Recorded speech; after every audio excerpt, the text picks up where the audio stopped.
State bank of India.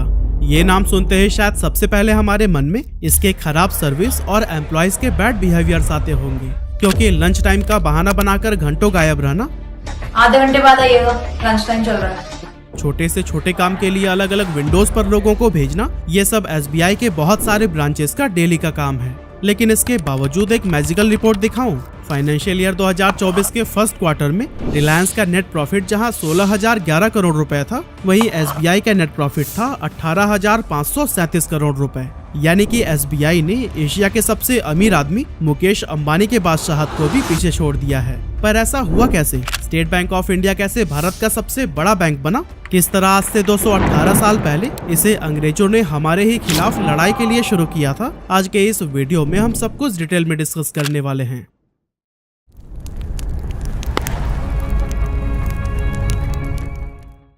SBI, जी हाँ, ये वही बैंक है जिसके 9,990 करोड़ रुपए लेकर विजय माल्या फरार हो गया था, लेकिन इसके बावजूद ये इंडिया का लार्जेस्ट बैंक है। अब वैसे तो इस बैंक में हम में से ज्यादातर लोगों का तो अकाउंट होता ही है, लेकिन क्या आपको पता है इसकी शुरुआत क्यों की गई थी? एक्चुअली इस बैंक को अंग्रेजों ने इसलिए शुरू किया था ताकि वो उनके खिलाफ खड़े होने वाले भारतीयों को मौत के घाट उतार पाएं। इस बैंक की शुरुआत 2 जून 1806 यानी कि आज से करीब 218 साल पहले ही की गई थी, और उस समय इसका नाम रखा गया था बैंक ऑफ कैलकाटा। एक्चुअली 1798 में रिचर्ड वेलेस्ली को इंडिया का गवर्नर बनाकर ब्रिटेन से भारत भेजा गया था, और इसने आते ही लोगों की नाक में दम करना शुरू कर दिया।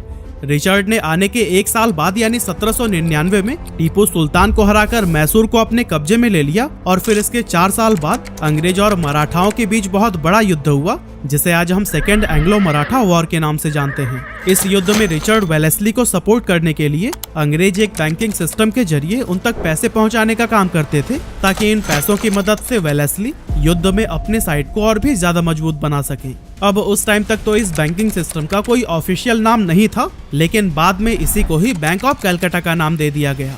इसके बाद से 2 जनवरी 1809 को इस बैंक का नाम एक बार फिर से बदला गया, और इस बार इसे बैंक ऑफ बंगाल कहा जाने लगा। इसके बाद से फिर दौर आया जब ईस्ट इंडिया कंपनी ने 2 प्रेसिडेंसी बैंक की शुरुआत की, जिनमें से पहला था बैंक ऑफ बॉम्बे और दूसरा था बैंक ऑफ मद्रास। असल में प्रेसिडेंसी बैंक्स में वो बैंक्स आते हैं जिन्हें करेंसी नोट्स इशू करने का अधिकार होता है। अब इन बैंक्स को देखकर कुछ इंडियंस ने खुद का प्राइवेट बैंक बनाने का भी सोचा, लेकिन किसी को भी ज्यादा कामयाबी नहीं मिल सकी। इन प्राइवेट बैंक्स के पतन में सबसे ज्यादा फेमस हुआ यूनियन बैंक, जिसे 1828 में रविंद्रनाथ टैगोर के दादाजी और उस टाइम के बड़े बिजनेसमैन में गिने जाने वाले द्वारकानाथ टैगोर ने शुरू किया था। इसके बाद से 1862 में बैंक ऑफ बंगाल की ब्रांचेस पटना, मिर्जापुर और बनारस के अंदर भी एस्टेब्लिश की गई, ताकि वहां उस पर्टिकुलर जगह से भी आजादी के लिए उठने वाली आवाज को दबाया जा सके। 1861 के दौरान ही पेपर करेंसी एक्ट को लागू कर दिया गया, और बैंक ऑफ बंगाल इकलौता ऐसा बैंक था जिसे अंग्रेजों के दौर में नोट जारी करने का अधिकार मिला। अब इस बैंक को वैसे तो ब्रिटिशर्स को फायदा पहुंचाने के लिए बनाया गया था, लेकिन इसके बहुत सारे इंडियन कस्टमर्स भी थे, जिनमें से कुछ फेमस नाम है साइंटिस्ट जगदीश चंद्र बोस, इंडिया के first president Rajendra Prasad, politician दादा भाई नरोजी और नोबेल प्राइज विजेता रविंद्रनाथ टैगोर। और दोस्तों, आज भी इन लोगों का नाम स्टेट बैंक ऑफ इंडिया बहुत प्राउडली अपने कस्टमर्स में गिनता है।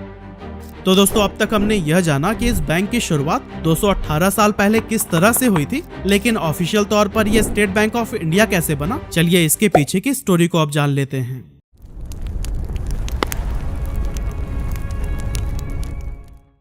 तो दोस्तों, 27 जनवरी 1921 में बैंक ऑफ बंगाल के साथ साथ 2 और बैंक्स, बैंक ऑफ बॉम्बे और बैंक ऑफ मद्रास को मर्ज करके एक नया बैंक बनाया गया था, जिसका नाम रखा गया इंपीरियल बैंक ऑफ इंडिया।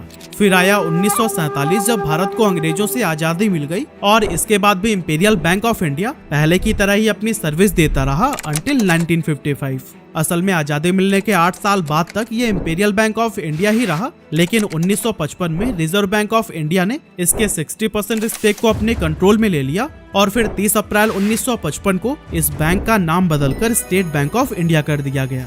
आगे चलकर 1969 से 1985 तक SBI ने bank of Bihar, national bank of Lahore, Krishnaram Baldev bank और बैंक ऑफ कोची को एक्वायर कर लिया। साथ ही SBI में वो 7 रीजनल बैंक्स भी मर्ज हो गए, जिनकी शुरुआत कभी उन स्टेट्स के राजाओं ने किया था। इस तरह से SBI आज 23% मार्केट शेयर के साथ इंडिया का लार्जेस्ट बैंक है, और इतना ही नहीं, इसे one of the largest employer में भी गिना जाता है, क्योंकि यह बैंक अकेले 2.5 लाख लोगों को रोजगार देता है।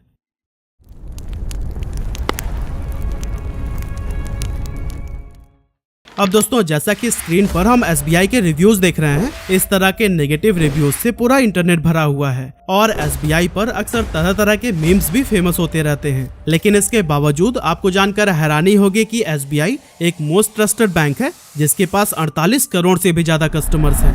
सर्विस से परेशान रहने के बावजूद भी लोग SBI को ही क्यों चुनते हैं? चलिए इसके पीछे के भी रीजन को हम जान लेते हैं। सबसे पहले तो SBI ने अपने कस्टमर्स को सुविधा देने के लिए 22,405 से भी ज्यादा ब्रांचेस खोल रखे हैं। साथ ही 65,627 ATMs और 72,000 CSP यानी कि कस्टमर सर्विस पॉइंट इस बैंक को गांव-गांव तक पहुंचाता है। इतना ही नहीं, फॉरेन मार्केट्स में भी इसका एक बड़ा प्रेजेंस देखा जा सकता है क्योंकि SBI 36 देशों में अवेलेबल है।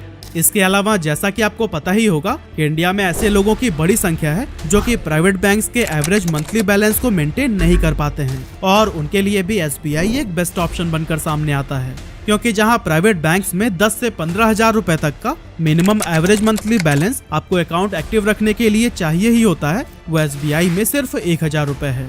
इसके अलावा जैसा कि आपने देखा होगा कि SBI की इतनी ज्यादा ब्रांचेस हैं कि देश के हर कोने में आपको इनकी सर्विसेज मिली जाती हैं। ऐसे में चाहे गरीब हो या अमीर, हर कोई इनकी सेवाओं का बराबर फायदा उठा सकता है।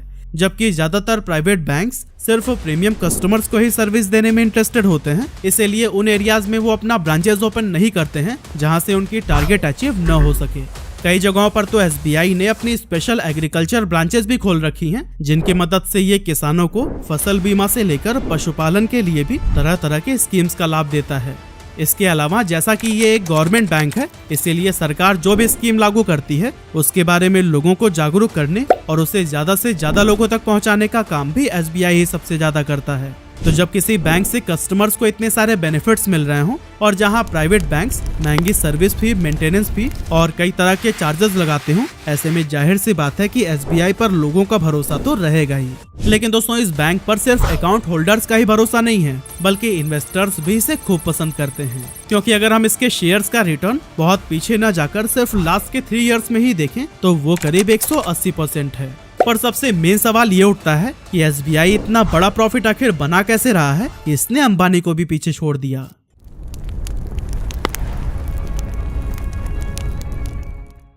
तो असल में दोस्तों SBI हमेशा से ही प्रॉफिटेबल नहीं रहा है, क्योंकि जब प्राइवेट बैंक्स ने अपने पैर जमाने शुरू किए तो इसका इम्पैक्ट कई सरकारी बैंकों पर पड़ना शुरू हो गया, जिनमें से एक SBI भी था।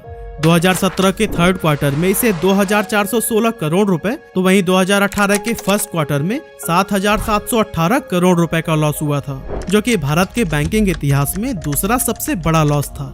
अब आप सोच रहे होंगे कि दूसरा क्यों? तो दोस्तों आपको बताते चलें कि लॉस के मामले में पहले नंबर पर पंजाब नेशनल बैंक है, जिसे कुछ ही साल पहले डायमंड मर्चेंट नीरव मोदी ने 13,000 करोड़ रुपए से ज्यादा की चपत लगा दी थी और इससे पहले कि PNB और रिजर्व बैंक ऑफ इंडिया को इसका पता चलता वो विदेश फरार हो गया था। खैर SBI के इन लॉसेस का एकमात्र रीजन प्राइवेट बैंक्स की बढ़ती संख्या को नहीं दिया जा सकता, बल्कि इसके पीछे का मेजर रीजन था बैड लोन्स। और दोस्तों इन्हीं बैड लोन्स का ही नतीजा है कि विजय माल्या SBI का पैसा लेकर 2016 में ही देश छोड़कर जा चुका है। असल में SBI देश का लार्जेस्ट लेंडर यानी कि ऋणदाता था, लेकिन प्रॉब्लम तो तब शुरू हुई जब प्रीमियम कस्टमर्स ने लोन चुकाना बंद कर दिया। काफी इंतजार के बाद भी जब वो लोन की रकम को वापस नहीं करते थे तो फिर बैंक इन डिफॉल्टर कस्टमर्स को और भी ज्यादा लोन देने लगता था ताकि वो अपने पुराने लोन्स को क्लियर कर सके। लेकिन सब कुछ इसका बिल्कुल उल्टा हुआ और SBI लॉस में चला गया, जिसके बाद से RBI एक्शन में आया और हर चीज की बारीकी से जांच करनी शुरू कर दी। गवर्नमेंट बैंक में एसेट क्वालिटी का रिव्यू किया जाने लगा, अकाउंटिंग प्रैक्टिस को सही किया गया, साथ ही कुछ बैंक रिकैपिटलाइज किए गए तो कुछ मर्ज कर दिए गए। ये सब स्टेप्स लेने के बाद बाकी गवर्नमेंट बैंक्स की तरह SBI भी दोबारा से प्रॉफिट जनरेट करने लगा और इस तरह से आज इसने इंडिया की most profit making company Reliance industries को भी पीछे छोड़ दिया है। SBI को आज इस मुकाम पर पहुंचाने में टेक्नोलॉजी का भी बहुत अहम रोल रहा है। अपनी सर्विसेज को ज्यादा स्मूथ और डेटा को सिक्योर बनाने के लिए SBI ने कई एडवांस टेक्नोलॉजी में भी इन्वेस्ट किया है, जैसे कि ब्लॉकचेन, आर्टिफिशियल इंटेलिजेंस और बिग डेटा एनालिटिक्स वगैरह। इन टेक्नोलॉजीज की मदद से SBI ने लेन देन की प्रक्रिया को सुरक्षित बनाया है, कस्टमर सर्विस में सुधार लाया है और कंप्लेंट्स को इफेक्टिवली मैनेज करने में भी काफी कामयाबी हासिल की है। अब आप में से कुछ लोगों को लग रहा होगा कि ये सब तो बस बातें हैं, क्योंकि जब हम बैंक विजिट करते हैं तो फिर कोई भी एम्प्लॉय हमारी कंप्लेंट तक नहीं सुनता।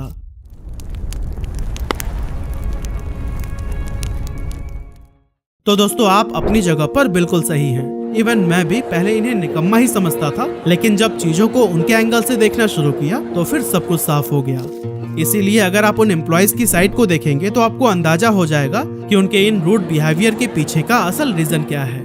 तो जैसा कि हमने देखा कि SBI के पास 2,50,000 से भी ज्यादा एम्प्लॉयज हैं, लेकिन इसके बावजूद इस बैंक का सिस्टम सबसे ज्यादा ओवरलोडेड माना जाता है। इन्हें मैनेज करने के लिए बैंक के पास उतने एम्प्लॉयज ही नहीं हैं जितने इनके ऑपरेशंस को स्मूथली रन करने के लिए चाहिए। इसीलिए बहुत सारे कस्टमर्स की शिकायत होती है कि SBI की सर्विस बहुत ज्यादा घटिया है। एक्चुअली इन सब प्रॉब्लम के पीछे की वजह यह है कि एक SBI एम्प्लॉय हर रोज लगभग 1700 से 1800 लोगों को हैंडल करता है, जो कि अपने आप में एक बहुत बड़ा चैलेंज है। अब कुछ पल के लिए आप उनकी जगह खुद को रख कर देखिए कि दिन में अगर सिर्फ 500 लोगों को हैंडल करना पड़े तो फिर आपकी मेंटल कंडीशन क्या ही होगी।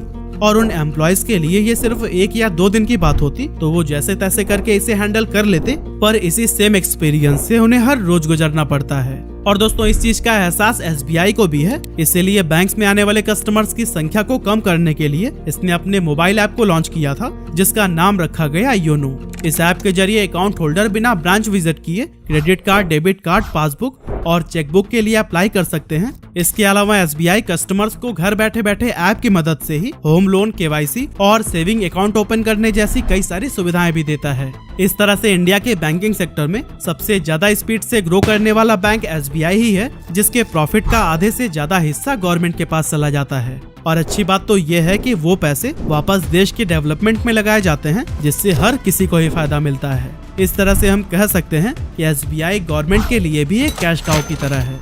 लेकिन दोस्तों इसे कैश काउ बनाने में कई दिग्गज लोगों का हाथ रहा है, जैसे कि आज SBI एसेट मैनेजमेंट में 3rd largest mutual fund house है, जिसे बनाने में फॉर्मर चेयरमैन DN घोष का बहुत बड़ा रोल रहा है। साथ ही 2017 में जब SBI बहुत बुरे समय से गुजर रहा था और लगातार इसके लॉसेस बढ़ती जा रही थी, उस टाइम पर SBI की पहली महिला चेयरमैन अरुंधति भट्टाचार्य ने इसे दोबारा प्रॉफिटेबल बनाने के लिए काफी सारा काम किया। इसी तरह से फॉर्मर चेयरमैन रजनीश कुमार ने भी योनो बनाकर एक बहुत ही फ्यूचरिस्टिक स्टेप लिया, जिसकी मदद से बैंक ब्रांचेस की फंक्शनैलिटी तो सुधरी ही, साथ ही कस्टमर बेस भी काफी इंक्रीज हो गया।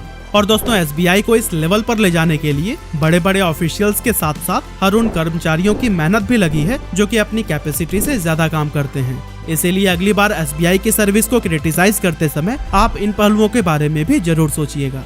वैसे SBI के साथ में आपका कैसा एक्सपीरियंस रहा है, हमें कमेंट करके जरूर बताइएगा।